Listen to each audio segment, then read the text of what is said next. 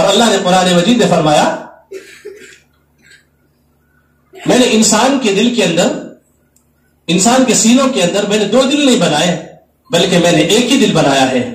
اللہ نے ایسے نہیں کیا کہ 2 دل بنا کر تم ایک دل شیطان کو دے دو اور ایک دل رحمان کو دے دو۔ اللہ نے ایسا نہیں کیا، اللہ نے ایک ہی دل بنایا ہے، اور اللہ دلوں کے بیوپاری ہے، اور قیامت کے دن اللہ تعالی قلب سلیم دیکھیں گے۔ اور تیسری دلیل حضرت بایزید بستامی رحمت اللہ علیہ نے اللہ بندوں سے محبت کرنے میں سبقت کرتے ہیں دلیل دی۔ دیکھیے اللہ تبارک و تعالیٰ نے ہمیں کتنی نعمتیں عطا فرمائی ہیں، سر کے بالوں سے لے کر پیر کے ناخنوں تک اللہ نے نعمتوں میں ڈبا کر رکھا۔ ہمارے حضرت فرماتے ہیں اللہ اگر ہمیں آنکھ نہ دیتے ہم اندھے ہوتے، اللہ رب العزت کان دیتے اس میں سماعت نہ دیتے ہم بہرے ہوتے، اللہ رب العزت ہمیں صحت نہ دیتے ہم بیمار ہوتے، اللہ رب العزت ہمیں کھانے کے لیے کھانا نہ دیتے ہم بھوکے ہوتے، اللہ پروردگار ہمیں پہننے کے لیے کپڑا نہ دیتے ہم ننگے ہوتے، اللہ رب العزت ہمیں گھر نہ دیتے ہم بے گھر ہوتے، اللہ پروردگار ہمیں بیوی نہ دیتے تو ہم بغیر بیوی کے ہوتے، اللہ اولاد نہ دیتے تو ہم لاولد ہوتے، اللہ رب العزت نے جو ہمیں عزتیں عطا فرمائی ہیں عزتیں نہ دیتے ہم ذلیل ہوتے، اور اللہ نے جو عزتوں بھری زندگی عطا فرمائی ہے یہ محض اللہ کا کرم ہی تو ہے، ورنہ کوئی ہمیں منہ لگانے والا نہیں ہوتا۔ تو اللہ پروردگار نے سر کے بالوں سے لے کر پیر کے ناخنوں تک اتنی نعمتیں عطا فرمائی، اور آپ دائیں طرف دیکھیں تو نعمتیں ہی نعمتیں نظر آئیں گی، بائیں طرف دیکھیں آپ کو نعمتیں ہی نعمتیں نظر آئیں گی۔ پیدا ہونے سے لے کر عقل سمجھ میں عقل درست ہونے سے لے کر موت تک آپ اپنی زندگی کا جائزہ لیں گے، نعمتیں ہی نعمتیں زندگی کے اندر ہوں گی۔ اللہ تبارک و تعالیٰ نے بہت کچھ بندے کو دے دیا، دے کر کیا فرمایا؟ متاع الدنیا قلیل، کہ یہ تھوڑی سی دنیا ہے جو میں نے تم کو عطا کیا ہے۔ یہ اللہ رب العزت کی طرف سے محبت کی دلیل ہے۔ اور ہم بندے ہماری زندگی کتنی، اگر اللہ رب العزت ہمیں 1000 سال بھی عمر دے دے، اور 1000 سال ہم ایک لمحہ بھی اللہ کی یاد میں غفلت نہ کر زندگی گزاریں،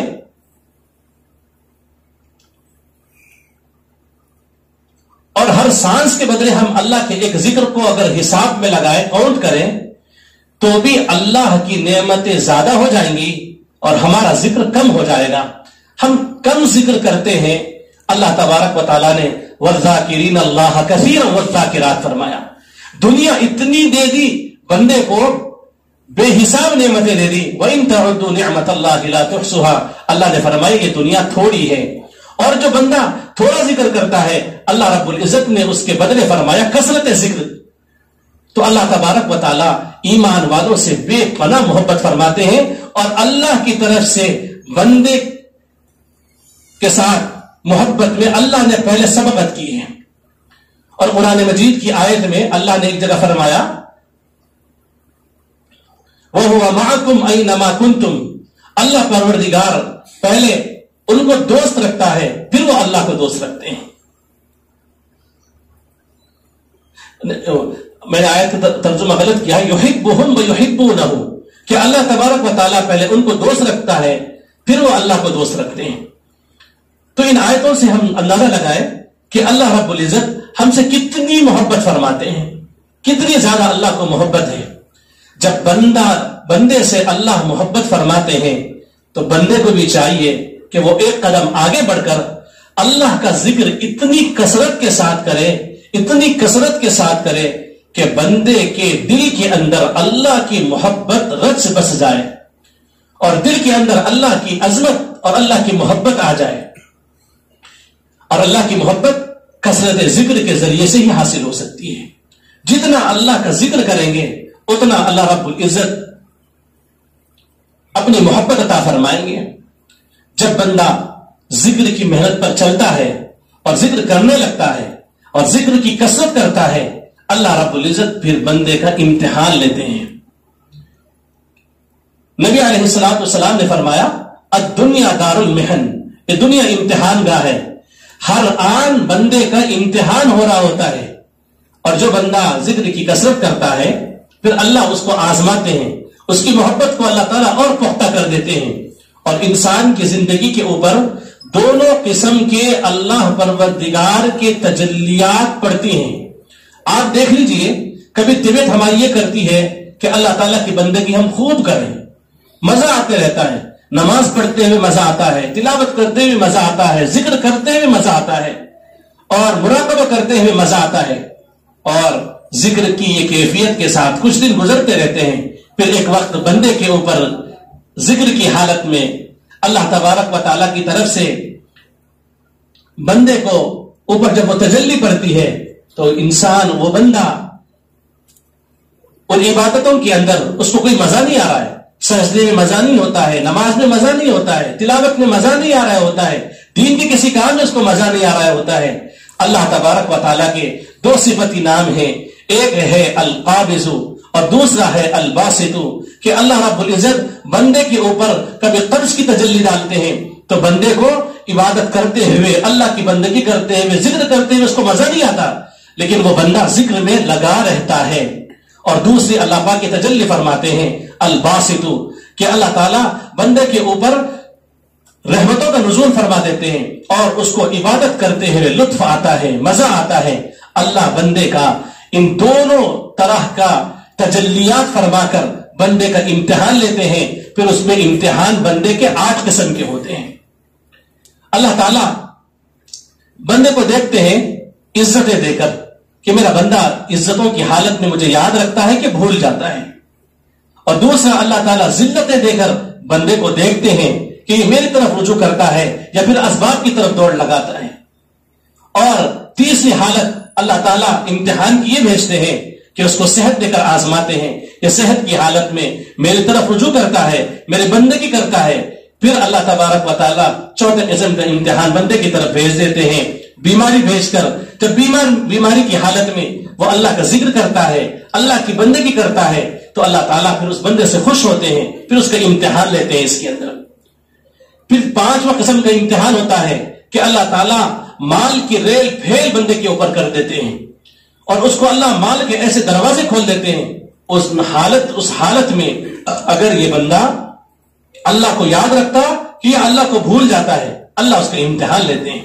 پھر 6واں قسم کا امتحان اس بندے کا یہ ہوتا ہے کہ اللہ تعالیٰ اس پر غریبی لا کر، تنگدستی لا کر، فقر و فاقے لا کر، اور اس کے رزق میں تھوڑی تنگی کر کر اللہ بندے کو آزماتے ہیں کہ یہ بندہ ان حالتوں میں اور اس حالت کے اندر بندے کی بندہ اللہ کی طرف رجوع کرتا ہے یا نہیں کرتا، اللہ بندے کا امتحان لیتے ہیں۔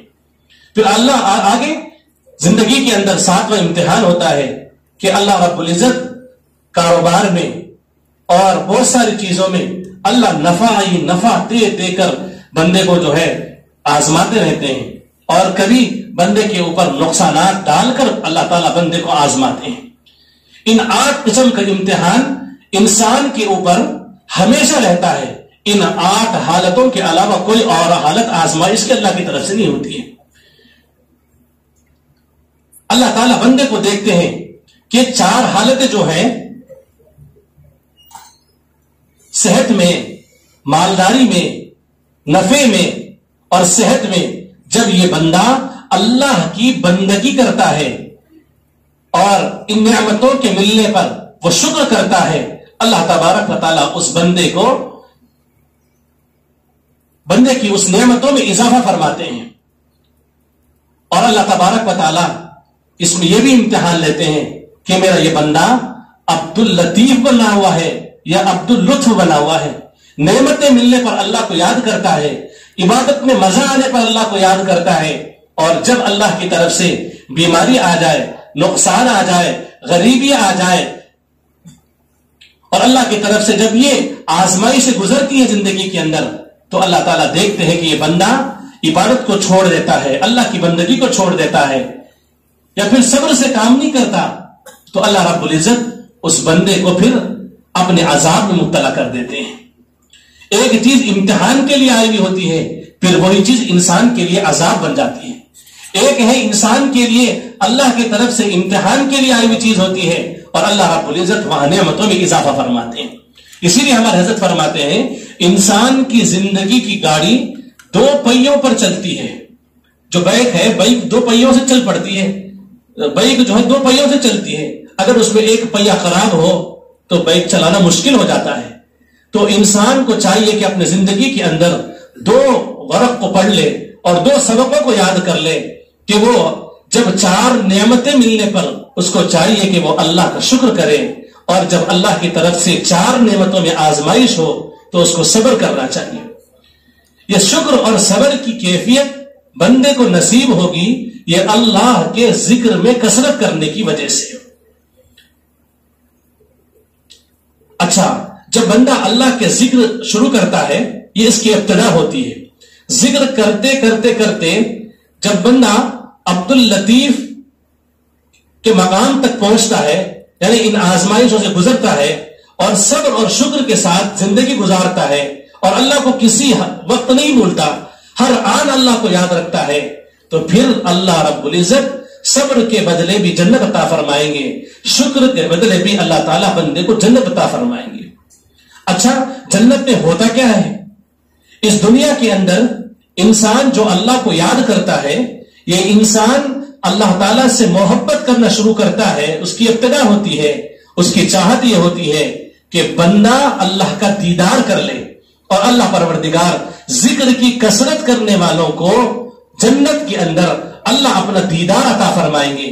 جب جنت میں جائیں گے تو اللہ کا دیدار ہوگا, ذکر کریں گے, امتحانات میں کامیاب ہوں گے, صبر اور شکر کے ساتھ زندگی گزاریں گے, اس کے بعد اللہ تعالیٰ جنت میں داخل کریں گے. جب جنت میں داخل ہو جائیں گے تو پھر جنت میں اللہ تبارک و تعالیٰ کا دیدار ہوگا, اللہ کا حسن, کمال کا حسن ہوگا. جب جنتی جنت میں جائے گا کہ وہاں کے غلمان کو, وہاں کے خدام کو, بچوں کو دیکھے گا تو 70 برس تک, کب تک؟ 70 برس تک وہ آنکھ سے ٹپٹکی بھی نہیں مارے گا, پلک بھی نہیں جھپکے گا ان کے حسن کو دیکھ کر. جب یہی جنتی اللہ رب العزت کا دیدار کر کر جب انہی غلمان کے پاس, انہی غلاموں کے پاس جب واپس آئے گا تو اس کے حسن میں اتنا اضافہ ہوگا کہ جس کو 70 سال دے کر یہ جنتی کے ہوش اڑ گئے تھے, اب ان غلاموں کے 70 سال تک ہوش اڑ جائیں گے اس جنتی کے دیدار کو کر کر. کیونکہ اللہ رب العزت کا جب دیدار ہوگا تو وہ کیا منظر ہوگا, وہ کیا مزہ ہوگا, وہ کیا لطف ہوگا جب اللہ رب العزت اپنا دیدار کروائیں گے اور اللہ تعالیٰ اپنے پاس کے نور کے تجلیات کی بارش پر برسائیں گے. کیا عالم ہوگا اور کیا کیفیت ہوگی میرے دوستو. پھر اللہ رب العزت اس بندے کو سب سے بڑا مقام عطا فرمائیں گے, اور قرآن میں اللہ نے فرمایا وَرِضْوَانٌ مِّنَ اللَّهِ اکبر. اللہ جنت میں اعلان فرما دیں گے اور وہ اعلان فرمائیں گے, اے میرے بندو, آج میں تمہیں سب سے بڑی نعمت کا اعلان کرتا ہوں کہ تمہارا رب تم سے راضی ہو چکا ہے. اللہ اکبر کبیرہ. اسی لیے میرے دوستو ہم ذکر کو معمولی نہ سمجھے, یہ ذکر کی اہمیت بہت بڑی ہے. جس سے ذات ملتی ہو, جس سے ذات کی رضا ملتی ہو, اور جس سے ذات کا تعلق پیدا ہوتا ہو, جس سے دل کی دنیا بدل جاتی ہو, اور جس کی دنیا اور آخرت بھی سنور جاتی ہو, اور اللہ تبارک و تعالی دل کو بادشاہ بنا دیتے ہیں جس دل کے اندر اللہ بس جاتے ہیں.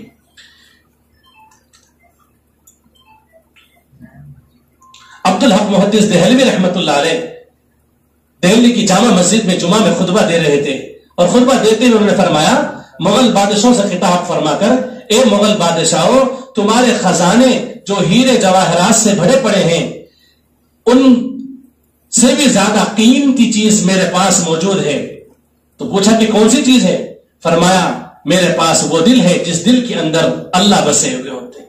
اسی لیے اولیاء اللہ اپنے دلوں کو اللہ کی محبت سے بسائے ہوئے ہوتے ہیں, اور ہر انسان اللہ کا ولی بن سکتا ہے, اور اللہ نے ولایت کا درجہ ہر امتی کے لیے کھلا رکھا ہے. جب ہم کلمہ پڑھ چکے تو ہمیں ولایت کا ایک عام درجہ ہر ایمان والے کو مل چکا ہے. اب بندہ اللہ کا ذکر جتنی کثرت کے ساتھ کرے گا اس کو اللہ کا قرب نصیب ہوگا, اللہ کی معیت نصیب ہوگی, اور اللہ کا تعلق نصیب ہوگا. پھر وہ اللہ کا ذکر کرتے کرتے کرتے کرتے پھر وہ اس مقام تک پہنچ جاتا ہے. اسی لیے میرے دوستو ہم سب جو ہے اللہ کا ذکر کثرت کے ساتھ کرنے کے لیے ہم اپنے دلوں سے پکا ارادہ کریں, اس کو نفلی کام نہ سمجھیں. ہمارے حضرت فرماتے ہیں فرائض کا مقصد اللہ کی یاد ہے اور اگر کوئی بندہ اللہ کی یاد کے لیے وقت نکالتا ہو تو یہ نفل کام تھوڑی کر رہا ہے، یہ تو اپنے فرائض کے اندر کمال درجہ حاصل کرنے کے لیے کر رہا ہے. اور اللہ رب العزت نے قرآن مجید میں جو آیت نازل کی اور اس میں ارشاد فرمایا یا ایھا الذین آمنوا اذکروا اللہ ذکرا کثیرا، تو اب سمجھ جائیے پوری زندگی میں اللہ کے ذکر کی ضرورت ہے. اسی لیے اللہ نے ایمان والوں کو حکم دیا کہ میرے بندے میرے ذکر کے بغیر زندہ نہیں رہ سکتے. نبی رحمت صلی اللہ علیہ وسلم نے حدیث مبارکہ میں یہ بات ارشاد فرمائی ہے 1400 سال پہلے جو اللہ کا ذکر کرنے والا ہے وہ زندہ ہے اور ذکر نہیں کرنے والا وہ مردہ ہے. ہم سب زندہ ہیں لیکن ہمارے دل مردہ ہیں، ہماری روح مردہ ہے. زندہ اور مرنے کے اعتبار جو نبی علیہ السلام نے حدیث میں بیان فرمایا وہ یہ ہے کہ روح کے اعتبار سے، روحانی اعتبار سے ذکر کرنے والا زندہ ہوتا ہے اور ذکر نہ کرنے والا روحانی اعتبار سے اس کی روحانی موت ہوتی ہے. ایک حدیث میں نبی علیہ السلام نے ایک مثال سے بات اچھی طریقے سے سمجھا دی کہ ذکر کی اہمیت کتنی زیادہ ہوتی ہے. ایک بندہ اگر کوئی غفلت والوں کے ساتھ اگر بیٹھا رہے، غافلین کے ساتھ، اگر وہ بندہ اللہ کا ذکر کرنے والا ہو تو وہ ایسا ہے جیسا کہ پتجھڑ کے موسم میں پورے درختوں کے پتے گر جاتے ہیں، بعض تو ٹہنیاں بھی گر جاتی ہیں، اور کیسے جھاڑ اجڑا ہوا نظر آتا ہے، درخت نظر آتے ہیں. ان تمام اجڑے ہوئے درختوں کے درمیان میں اگر ایک ہرا اور پورے پتے والا درخت اگر ہو تو کتنا حسین، کتنا خوبصورت نظر آتا ہے. اللہ رب العزت کی نظر میں بھی ذکر کرنے والا بندہ جو غافلین میں بیٹھ کر اللہ کو یاد رکھتا ہے وہ اللہ کی نظر میں ویسی درخت کے مانند ہے جو ہرا بھرا ہوتا ہے. تو ذکر کی بڑی اہمیت ہے میرے دوستو، ذکر کے ساتھ زندگی گزارنی چاہیے. اور نبی علیہ السلام نے حدیث مبارکہ کے اندر یہ بات ارشاد فرمائی، کوئی جانور، کوئی پرندہ جب تک اس کا شکار نہیں کیا جائے گا، جب تک کہ وہ اللہ کے ذکر کے اندر غفلت کرتا ہے یا تھوڑا اللہ کا ذکر کرتا ہے، یعنی تمام مخلوق اللہ کے ذکر میں لگتی ہے، جو ذکر میں کمی کرتی ہے اللہ پھر اس کو دنیا میں اس کو رکھنا پسند نہیں کرتے، پھر اس کو انسانوں کے حوالے کر دیتے ہیں یا اور مخلوق کے حوالے کر دیتے ہیں. تو ذکر کی بڑی اہمیت ہے، تو ذکر کی کثرت ہمیں کرنی چاہیے اور ذکر کے اوپر اہتمام کرنا چاہیے.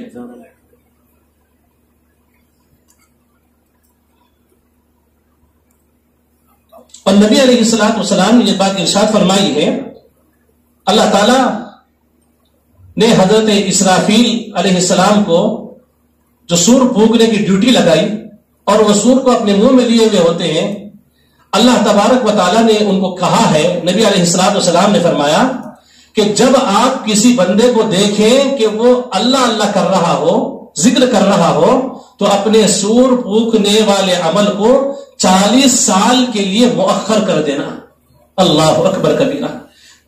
تو اللہ رب العزت کو یہ پسند ہے کہ بندے اللہ کا ذکر کریں، اور جب تک اللہ کا ذکر اس دنیا کے اندر باقی رہے گا، یہ دنیا کا نظام باقی رہے گا، اگر ایک بھی اللہ اللہ کہنے والا اس دنیا کے اندر نہیں رہے گا، اللہ دنیا کے پورے نظام کو ختم کر دیں گے اور قیامت قائم ہو جائے گی. تو ذکر کی اہمیت کو میرے دوستو ہم سمجھیں. اللہ کا ذکر ہمارے لیے لازم ہے. جیسا ہمارے لیے بدن کے لیے غذائیں رکھی ہوئی ہیں، یہ بدن کے لیے جو غذائیں رکھی ہوئی ہیں جس سے انسان کا بدن پلتا ہے، پھولتا ہے، اور اسی طریقے سے اللہ رب العزت نے روح کا بھی رزق رکھا ہے، وہ ہے اللہ کا ذکر ہے. جب اللہ کا ذکر کرتا ہے، اللہ تعالیٰ کی طرف سے رحمتوں کی اور اللہ تعالیٰ کی تجلیات کی بارش ہوتی ہے، تو پھر اللہ رب العزت اس بندے کو روحانی غذا عطا فرماتے ہیں.